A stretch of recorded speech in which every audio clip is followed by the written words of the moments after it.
नमस्कार। उत्तराखंड के पंचायत इलेक्शन की हर एक ताज़ा अपडेट हम आपको देते आ रहे हैं। पंचायत चुनाव की तारीखों का ऐलान हो चुका था, नामांकन की प्रक्रिया शुरू हो गई थी, लेकिन अचानक न्यायालय ने रोक लगा दिया।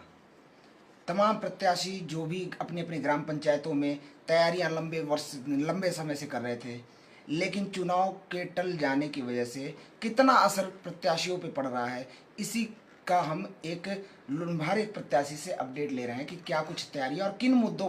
और संगीता जी यहाँ की प्रधान उम्मीदवार पूरी हो गई थी जी, तैयारियां पूरी हैं। तो कहीं ना कहीं झटका लगा सर जी, माननीय न्यायालय का जो आदेश आया उससे आज भी सुनवाई हो रही है, लेकिन अभी तक कोई आदेश प्राप्त नहीं हुआ। हम इंतजार कर रहे हैं, जैसे ही आदेश आएगा तो उसी के अनुसार हमारी तैयारी है। और ये नागल जवालापुर डोयाला ब्लॉक का एक प्रतिष्ठित गांव है, अनुसूचित जाति महिला सीट है, और मैं कभी भी चुनाव नहीं लड़ता, लेकिन पढ़े होने के नाते मैं चाहता हूँ कि विकास हो और एक प्रधान ऐसा मिले, प्रधान कि गांव का कोई विकास हो, क्योंकि अभी तक हमारे गांव में कोई ऐसा पढ़ा लिखा प्रधान नहीं बना। सर सेवा भाव अगर किसी से भी कैंडिडेट से अगर पूछा जाता है तो ये यही कहा जाता है कि सेवा, क्या राजनीति ही एक सेवा का रास्ता है सर? नहीं नहीं, देखिए, राजनीति सेवा का रास्ता नहीं, सेवा का रास्ते बहुत सारे हैं, लेकिन राजनीति एक ऐसा है, प्रधान पद एक ऐसा है कि गांव का पूरा मुखिया कहलाता है और उसी के साथ साथ जितनी योजनाएं किस किस मद से लानी है, कहाँ से लानी है, ये सब प्रधान का काम होता है।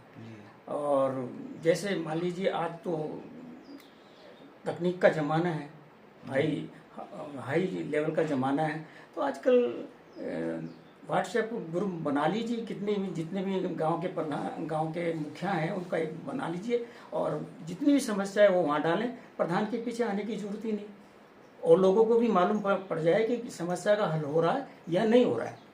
क्या मुद्दे लेकर आप चुनाव लड़ रहे हैं? क्या क्या आपने देखा है कि आपकी ग्राम पंचायत में ये कमियां आपको दिख रही हैं? अगर आपकी ग्राम सभा पंचायत की अगर जनता अगर आपको मौका दे तो उन कमियों को दूर करेंगे। देखिए, अभी आप आए होंगे, अपनी सड़क देखी होगी। जी, सड़क हमारी 18 फीट की है, केवल 9 फीट रह गई, झाड़ियाँ दोनों तरफ हैं। हमारे प्रधान ने आज तक उनको नहीं कटाया, तो हम चाहते हैं कि झाड़ियाँ कटें, इंटरलॉकिंग टाइल्स लगे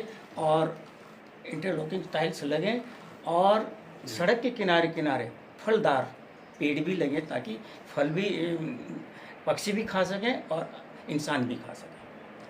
हाईकोर्ट में सुनवाई चल रही है तो क्या लगता है, क्या आसार दिख रहे हैं सर? देखिए, अगर आज माननीय हाई कोर्ट अगर वेकेंट भी कर देती है स्टे, तो मैं नहीं समझता कि जुलाई में चुनाव हो जाए, क्योंकि हमारी भौगोलिक परिस्थिति जो उत्तराखंड की है वो जुलाई में बड़ी ख़राब होती है, क्योंकि बारिश से बहुत होती है। आप देखा होगा हिमाचल में आजकल क्या हो रहा है, तो मैं नहीं समझता कि जुलाई में सरकार ये कराए।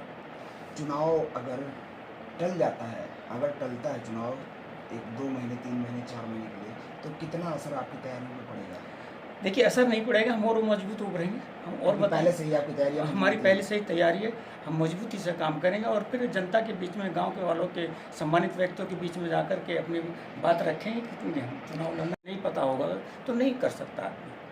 आप पूर्व प्रधानाचार्य भी रह चुके, कौन से कॉलेज से आप प्रधानाचार्य? मैं पब्लिक इंटर डोयाला से प्रधानाचार्य रह चुका है, और अब मैं चाहता हूं कि पढ़े लिखे होने के नाते, केवल मैं पढ़े लिखे होने के नाते से वोट मांग रहा हूं, और मैं ये विश्वास दिलाता हूं अपनी ग्राम सभा के सम्मानित व्यक्तियों को कि मैं खरा उतरूंगा, जो अगर वो मुझे जिम्मेदारी देंगे, पूरी जिम्मेदारी बखूबी निभाऊंगा।